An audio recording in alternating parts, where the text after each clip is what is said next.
Fala galera que acompanha o Futebol Imortal, beleza? Recentemente nós falamos aqui no canal sobre o Nottingham Forest e a sua ascensão inesperada no cenário mundial. Hoje traremos um vídeo no qual tem o mesmo fundamento. Falaremos de um clube que teve uma ascensão repentina no cenário brasileiro e continental. Chegou a finais importantes, assim como o Nottingham, mas diferente do clube inglês, tropeçou em todas elas. É claro que estamos falando do São Caetano, equipe que encantou os torcedores de todos os clubes durante o final da década de 90 e início dos anos 2000. Chegou a 3 finais durante esse período, mas infelizmente não obteve sucesso em nenhuma delas. O Futebol Imortal irá relembrar agora o caminho percorrido pelo Azulão até essas finais. Então já deixa o like, se inscreve no canal e bora pro vídeo.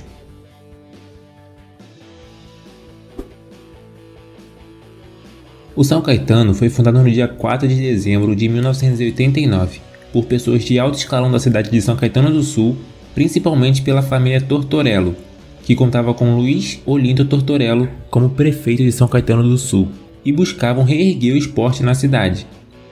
Luiz Tortorello tinha o pensamento de que o esporte poderia projetar uma imagem mais positiva ainda para a cidade, que contava e conta até os dias de hoje com o melhor índice de desenvolvimento humano do Brasil. Tortorello assumiu o cargo de prefeito no ano de 1989, cargo esse que durou até 1992, e foi durante esse período que o Azulão conquistou seu primeiro título, logo no segundo ano após a sua fundação. Esse título foi o Paulistão da terceira divisão, mais conhecido como Série A3, mas a equipe não durou muito tempo e foi rebaixada em 1994. A equipe começou a ter seus destaques no ano de 1998, justamente um ano depois que Olinto Tortorello retomou o cargo de prefeito da cidade. E foi nesse ano que a equipe conquistou o acesso para a Série B do Brasileiro e Série A2 do Paulista. Na Série A3, a equipe fez a melhor campanha do seu grupo na primeira fase, que contava com 8 equipes, onde apenas 4 de cada grupo se classificavam. Na segunda fase, um quadrangular com 2 grupos, onde os líderes de cada grupo disputariam a final. E novamente a equipe seguiu liderando e enfrentou o líder do grupo B na final, o Taubaté. Nos jogos de ida e volta, foram 2 vitórias para o Azulão, 4-2 fora e 1-0 em casa.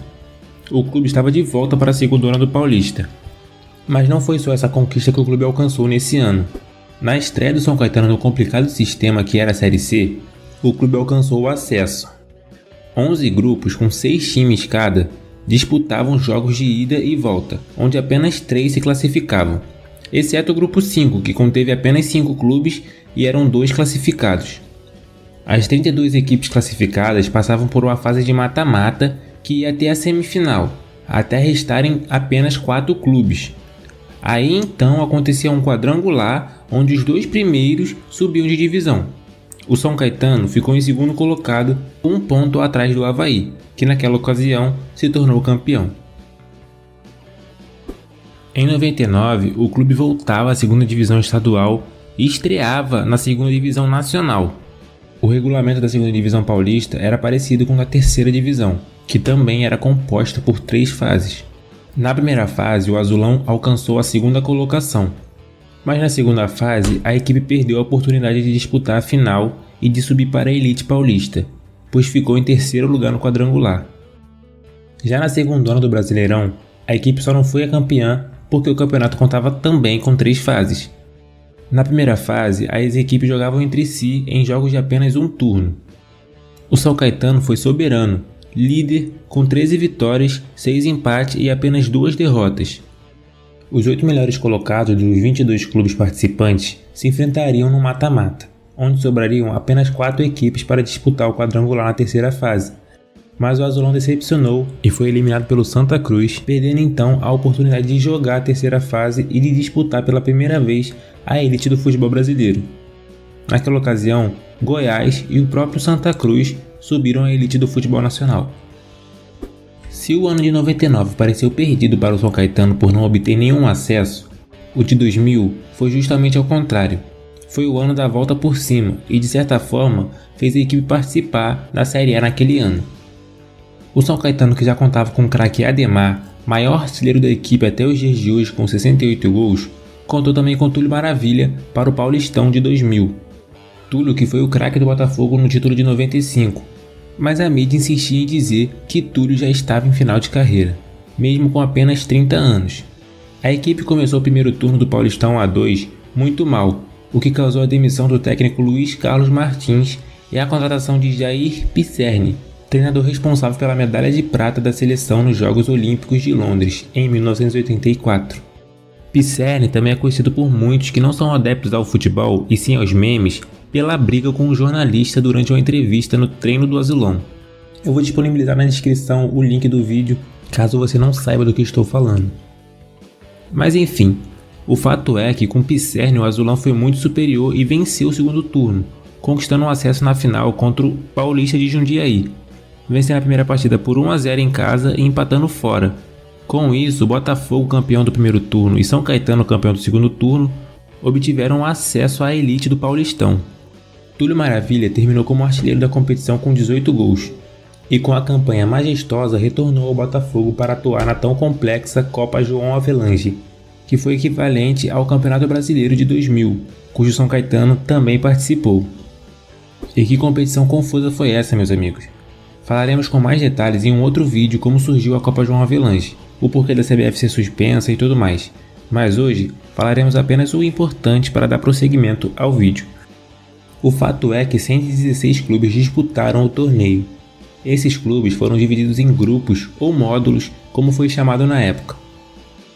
Tinha o módulo azul, que contava com 25 equipes no total, equipes basicamente da Série A de 1999, mais duas equipes que subiram de divisão em 99, no caso o Goiás e o Santa Cruz.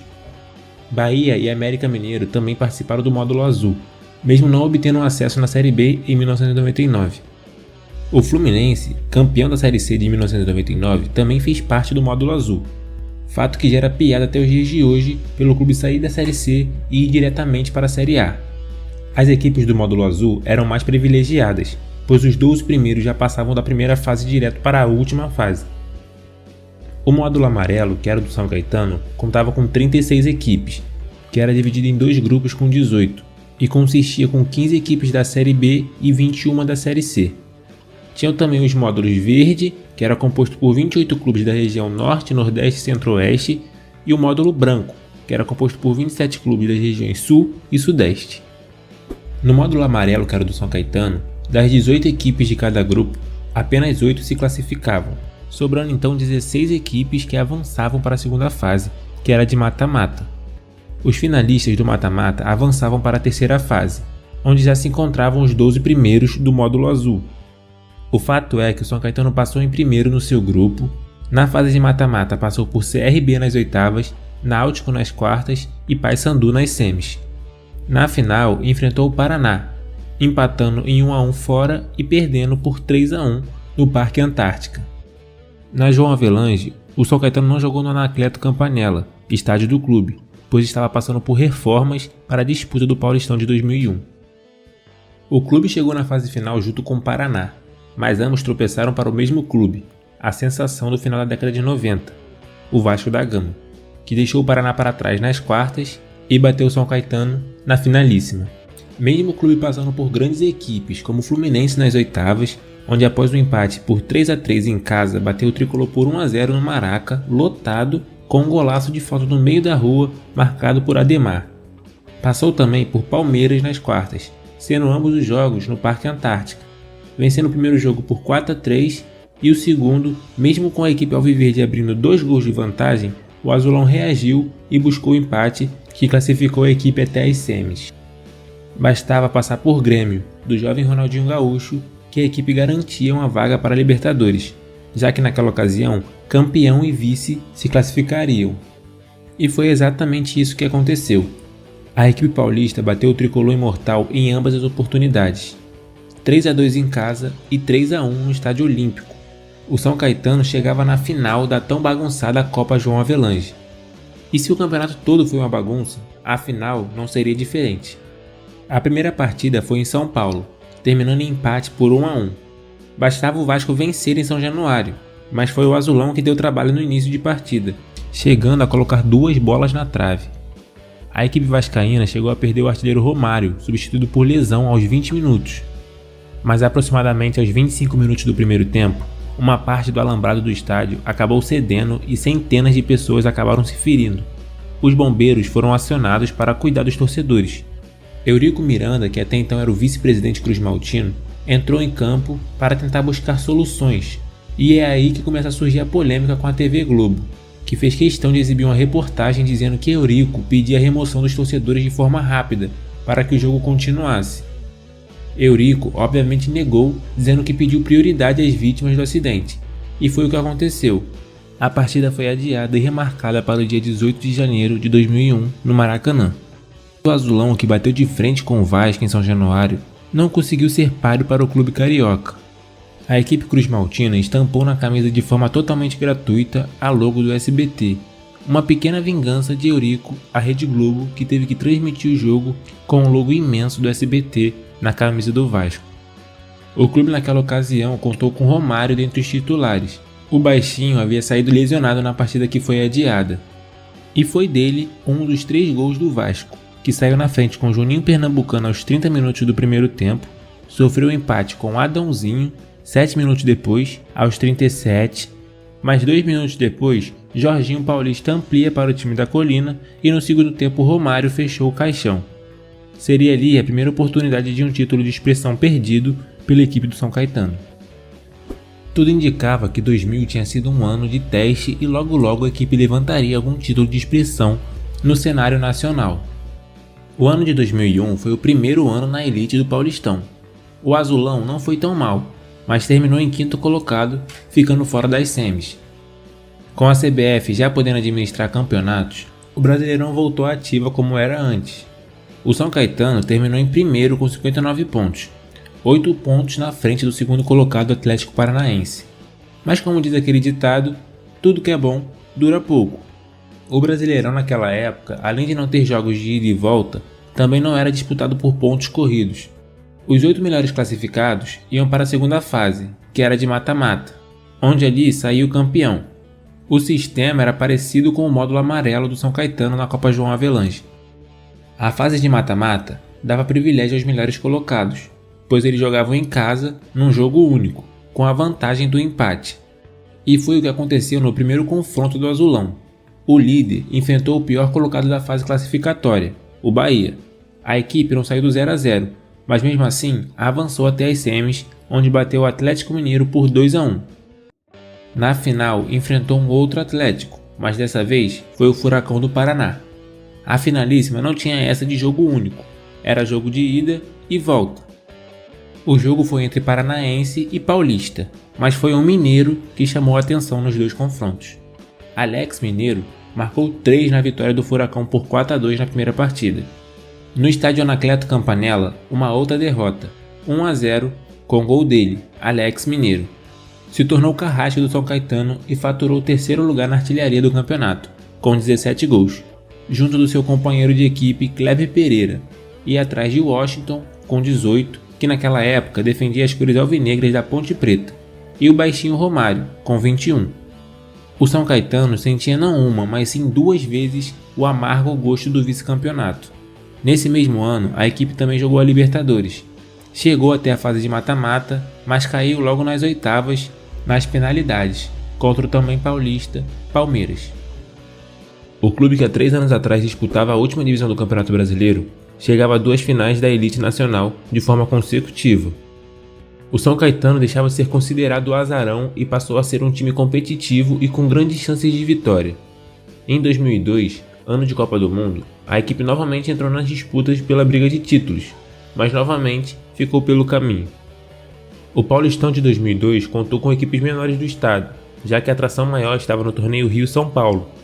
O São Caetano terminou em 4º e enfrentou o líder Corinthians nas semis, onde perdeu no agregado por 4-2. Naquela ocasião, o Timão se tornou campeão pela 5ª vez do torneio. No Brasileirão, a equipe novamente fez bonito na fase classificatória, 2º lugar com 47 pontos, atrás apenas do São Paulo com 52. Mas na fase de mata-mata, a equipe desdenhou e caiu logo nas oitavas para o Fluminense. Vale lembrar que nessa temporada os jogos ida e volta foram implementados durante toda a fase de mata-mata. O azulão foi goleado no Maraca por 3-0 e teria uma missão quase impossível dentro de casa. O clube chegou a fazer 2-0 no Flu, mas não foi o suficiente para avançar até as semis. Com isso, a equipe deu adeus para a competição.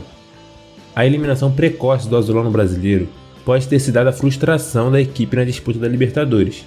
Sim, a Libertadores era disputada antes do Campeonato Brasileiro naquela época, e o São Caetano chegou até a finalíssima do maior campeonato da América do Sul. O clube ficou em primeiro na fase de grupos de forma muito boa, 14 gols feitos e apenas 4 sofridos, o segundo melhor ataque e a quarta melhor defesa. Na fase de mata-mata, a equipe sofreu certos perrengues, mas soube passar por cima deles, vencendo nas disputas de pênalti. Nas oitavas, empate por 1-1 em ambos os jogos contra a Universidade Católica, resultando em penalidade no Anacleto Campanella, e vitória por 4-2 para o Azulão. Nas quartas, após perder fora por 1-0 para o multicampeão de Libertadores Peñarol, venceu por 2-1 em casa, obrigando mais uma vez os pênaltis. A equipe foi bem e venceu por 3-1. Nas semis contra o América do México, a equipe teve um momento mais confortável em quesito resultado, mas talvez o mais tenso, tudo isso por conta de uma briga generalizada ao final do segundo jogo. A equipe havia vencido em casa por 2-0. No estádio Azteca, no México, a equipe conseguiu empate por 1-1, e no fim do jogo começaram a provocar os mexicanos por estarem eliminados, causando uma grande briga generalizada no final do jogo. O imprevisto não impediu que a equipe chegasse pela primeira e única vez a uma final continental. Final essa disputada contra o Olímpia do Paraguai. O Azulão começou de forma avassaladora a final, vitória por 1-0 fora de casa. Bastava o clube vencer ou empatar no Pacaembu que alcançaria o seu primeiro título de expressão. O título foi sinal de certeza quando Ailton marcou aos 39 minutos, 1-0 para o São Caetano. Os paraguaios voltaram elétricos para o segundo tempo e conseguiram virar a partida nos 15 minutos iniciais da segunda etapa, forçando então as penalidades. Mas calma, o Azulão também tinha boas expectativas nos pênaltis, afinal a equipe havia passado por eles nas oitavas e quartas de final. Mas novamente na final, a equipe tropeçou. 4-2 para o Olímpia na decisão dos pênaltis, dando o terceiro título para o clube e o terceiro vice de expressão para o Azulão. Depois disso, a equipe nunca mais conseguiu chegar a uma final de Brasileiro ou Libertadores. Fez boa campanha no Brasileiro de 2003, o primeiro de pontos corridos, ficando em quarto e garantindo a vaga para a Libertadores no ano seguinte.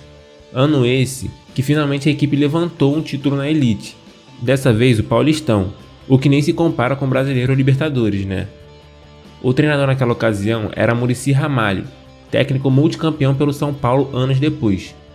Chegou até as quartas na Libertadores, sendo eliminado nos pênaltis para o Boca Juniors.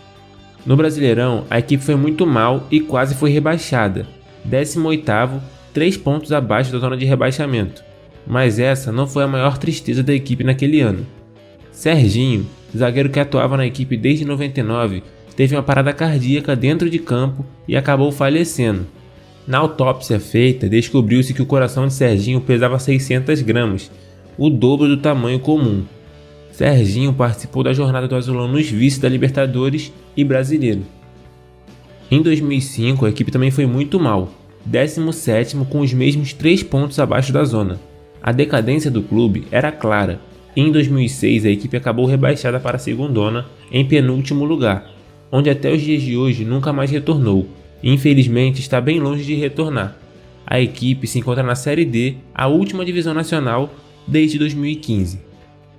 E talvez essa seja a parte mais triste da história do Azulão, pois pare e analisa, se o clube vencesse qualquer uma dessas 3 conquistas, estaria onde está hoje? Eu particularmente acho que não. O clube foi fundado com o intuito de trazer uma imagem mais positiva ainda para a cidade de São Caetano do Sul. Se o clube alcança algum desses títulos, seria muito benéfico para a cidade e bem provável que o clima de boa vizinhança entre o clube e a prefeitura reinasse. No caso, ambos sairiam ganhando. Mas infelizmente o destino foi cruel para a equipe. E espero que algum dia o futebol imortal possa voltar a falar desse clube que encantou milhares de pessoas, mas não como o clube que bateu na trave nas competições que participou, e sim como a equipe que foi até a final e saiu como vencedor.